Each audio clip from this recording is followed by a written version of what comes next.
Scan সিমেন্টের সৌজন্যে New Zealand Bangladesh সিরিজের প্রসঙ্গ।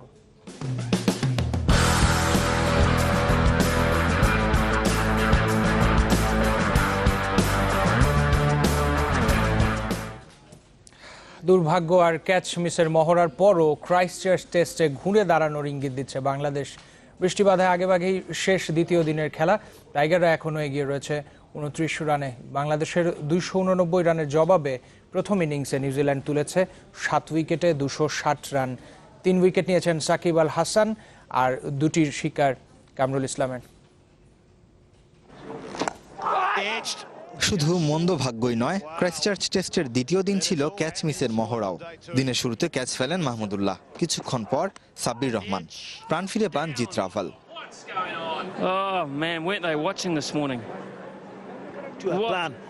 দ্বিতীয় সেশনে হেনরি নিকোলস কিংবা রস টেলররা জীবন পেয়েছেন নাজমুল হোসেন, কামরুল ইসলামদের তৎপরতার অভাবে। তবে ফিল্ডারদের এত ভুলের মাসুলটা দিন শেষে বড় হয়নি বাংলাদেশের, হতে দেননি সাকিব আল হাসান। শেষ বিকেলের গল্পটা নিজের মতো করে লেখেন সাকিব। নিকোলস সেন্টনারের জুটি ভেঙেছেন 29 করা সেন্টনারকে ফিরিয়ে। এরপর দারুণ ডেলিভারিতে তুলে নিয়েছেন বিজে ওয়াটলিং আর কলিন গ্র্যান্ডহমকে।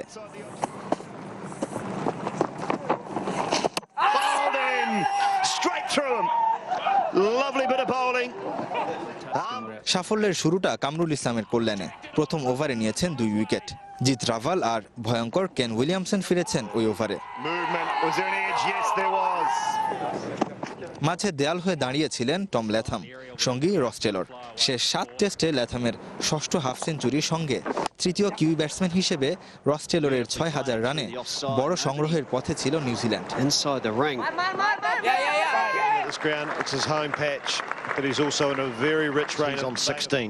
দুজনের 106 রানের জুটিতে বাদ সাধেন তাসকিন। ল্যাথামের বিদায়ের পর বেশিক্ষণ টিকতে পারেননি টেলরও।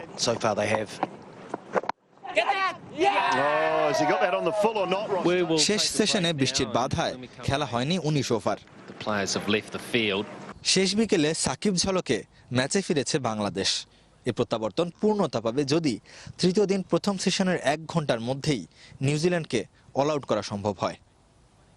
Redon Shuyeb, channel 24, হেগলি oval, New Zealand.